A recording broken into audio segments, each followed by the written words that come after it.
Good afternoon all of you. आज मैं पर्यावरण दिवस पर आपके सामने एक ऐसा टॉपिक कवर करने जा रहा हूँ जिसमें पर्यावरण से रिलेटेड चीज़ें होंगी। और कहने का तात्पर्य ये है कि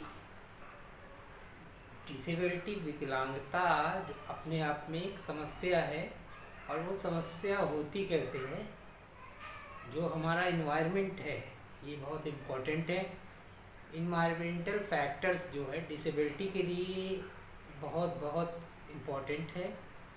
कहीं ना कहीं ये जो फैक्टर है, ये जो समस्याएं हैं विकलांगता की, ये वातावरणीय कारण से ही उत्पन्न होती है। जैसे हवा या पानी हमारे जीवन के लिए बहुत महत्वपूर्ण है, और इसमें अगर किसी तरीके का पॉल्यूशन होता है तो वह हमारी बॉडी के लिए बहुत हार्मफुल होता है, चाहे वो गर्भवती महिला हो और चाहे नवजात शिशु हो, दोनों के लिए होता है। रिसर्च से ये साबित होता है कि 80% डिसेबिलिटी दूषित पानी की वजह से होता है। कहने का तात्पर्य ये है कि जो ड्रिंकिंग वाटर है ये पोल्यूशन की वजह से हमारी बॉडी में जब जाता है तो डिफरेंट टाइप की डिजीज़ उत्पन्न करता है, और वो डिजीज़ कहीं ना कहीं डायरेक्टली इनडायरेक्टली हमारे बॉडी को अफेक्ट करती है और कहीं ना कहीं एक समस्या को जन्म देती है। इसलिए बहुत इम्पॉर्टेंट है आजकल एक पानी की जो समस्या है पूरी कम्युनिटी के अंदर ये देखी जाती है कि आजकल हम लोग उसको फ़िल्टर करके पीते हैं।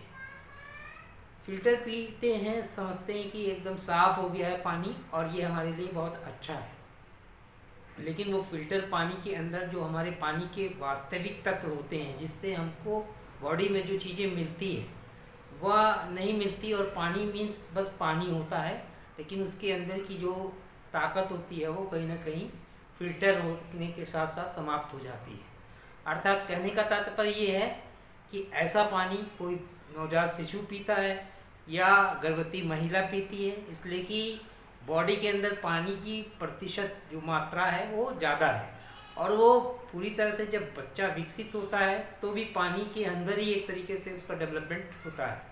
और वो पानी के अंदर वो पोषक तत्व प्रकृति के द्वारा जो दिए जाते हैं वो अगर नहीं हैं तो कहीं ना कहीं इफेक्टिव होगा। और वो जब बच्चा जन्म लेता है तो वो कहते हैं कि बच्चा रोया नहीं, अनमेच्योर्ड हुआ और बहुत सारी चीज़ें, सांस नहीं ले पाया, कुछ दिन के बाद ये ऐसा हो गया, इस तरह हो गया, उस तरह हो गया। तो इस तरह से जो हमारी सिस्टम है, जो प्रकृति है, उसमें हमने अगर थोड़ा सा भी खिलवाड़ किया, अपने समझ में अच्छा करते हैं कि हम पानी को फिल्टर करके पी रहे हैं, लेकिन कहीं ना कहीं हम पानी के साथ मजाक करते हैं और उसका इफ़ेक्ट हमारी बॉडी पर पड़ता है, और जो बच्चा जन्म लेता है उस पर पड़ता है।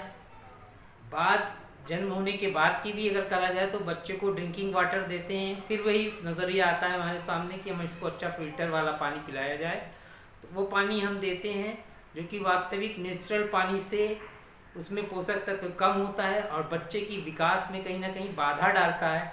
इसलिए मैं आपको समझाना ये चाहता हूँ कि नेचुरल चीज़ों से खुद भी कांटेक्ट रखिए, और जो नवजात बच्चा हो उसको भी अल्ट्रावायलेट किरणें या इस तरह की दूसरी चीज़ें जो वातावरण में नहीं होनी चाहिए उसके साथ बच्चे का कांटेक्ट ना करने दें।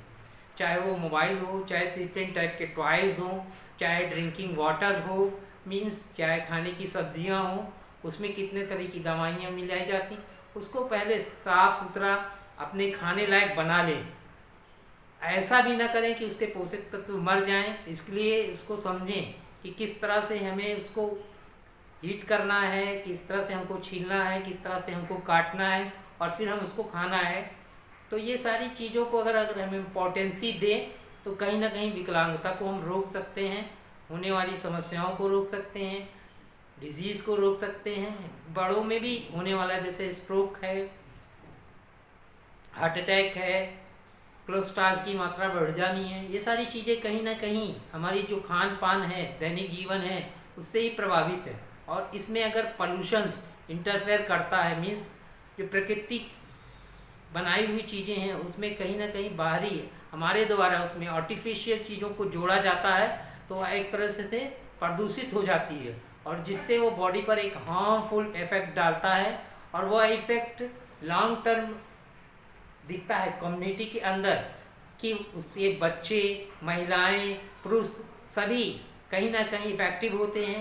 उनकी मेमोरी का लॉस होता है, डिफरेंट टाइप की डिजीज़ होती है, कहीं ना कहीं कोई अंग प्रभावित हो जाता है, आई साइट वीक हो जाती है, हेयरिंग रिलेटेड चीज़ें उसके अंदर उस तरह की नहीं होती, हैंड फंक्शन उस तरह का नहीं हो पाता है, बॉडी को जितनी रोधक प्रतिरोधक क्षमता चाहिए वो नहीं डेवलप हो पाती, तो छोटी छोटी बातों पर उसको बीमारी हो जाती है और इन्फेक्शन डिजीज़ हो जाती है, एलर्जी हो जाती है। ये सब कहाँ है? वातावरणीय कारण है और इससे बचने के लिए बहुत इम्पॉर्टेंट है। आज के दिन मैं इसीलिए इस टॉपिक को लिया है कि आज जो पर्यावरण दिवस मनाया जा रहा है, इस पर्यावरण दिवस पर मेरी आप सभी से रिक्वेस्ट है कि हम जो नेचुरल चीज़ें हैं जिसको खान पान में हम यूज़ कर रहे हैं, लाइफस्टाइल में यूज़ कर रहे हैं, उसको नेचुरल ही रहने दें, उसके साथ छेड़छाड़ ना करें और उस तरह उसको लें। लेकिन हाँ, प्रिकॉशंस की ज़रूरत है कि पानी शुद्ध होना चाहिए, वातावरण शुद्ध होना चाहिए और उसको कैसे किया जाए कि उसकी जो नेचुरलिटी है, मीन्स जो प्रकृति द्वारा बनाया गया हो वो उसके अंदर उत्पन्न रहे, सही रहे। ऐसा नहीं कि हमारी आर्टिफिशियल चीज़ों से उसको अफेक्ट पड़े। कहने का तात्पर्य है कि आज के दिन इस वीडियो को बनाने का मकसद ये है कि कम्युनिटी में इन मुद्दों पर अवेयरनेस हो और अपने छोटे बच्चे को, गर्भवती महिलाओं को और सामान्य लोगों को भी, चाहे वो बूढ़े हो चाहे जवान हो, सबको ऐसे पानी की ज़रूरत है इसके अंदर वो सारे मिनरल्स, सारी चीज़ें हों जिसको वो ड्रिंक करते हैं, पानी लेते हैं, जिससे उसकी बॉडी के अंदर वो चीज़ें मिले। इसी तरह से खान पान में जो भी चीज़ें हैं, चाहे वो हरी सब्जी हो, चाहे कोई भी चीज़ हो, चाहे मिल्क के प्रोडक्ट हो, जो भी हो, वो सब एकदम शुद्ध हो। अगर उसमें शुद्धता नहीं है तो वह आपके लिए हानिकारक है, आपके लिए, आपकी बॉडी के लिए हानिकारक है। आप एक नई डिजीज़ को जन्म दे रहे हैं और कहीं ना कहीं वो विकलांगता का कारण हो सकती है।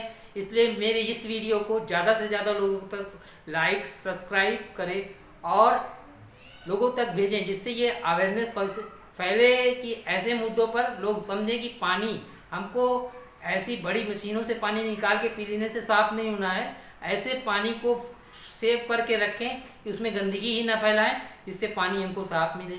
अगर गंदगी अगर हम ना फैलाएं इस तरह की, क्योंकि ह्यूमन ही ऐसा प्राणी है जो कि जिसके लिए बनाई गई ये सारी सृष्टि, और वह सृष्टि में ही कहीं ना कहीं गड़बड़ी करता रहता है। तो हमारा ही कर्तव्य बनता है कि हम पूरे समाज को, पूरे इन्वायरमेंट को साफ़ सुथरा रखें, उसमें किसी तरह का पोल्यूशन ना आने दें, चाहे वो डेंसिटी, ध्वनि प्रदूषण की बात हो, चाहे वाटर पोल्यूशंस की बात हो, चाहे एयर पोल्यूशंस की बात हो। जब ये सब मेंटेन होगा जब ही हम सेफ रहेंगे। ये वीडियो आपके लिए बहुत महत्वपूर्ण है, आप इसको ज़्यादा से ज़्यादा लोगों तक भेजें और पूरा देखें, इसको समझें और एक बार ज़रूर सोचें आज के दिन कि अगर हमको पर्यावरण दिवस मनाना पड़ रहा है तो क्यों मनाना पड़ रहा है। Thank you so much.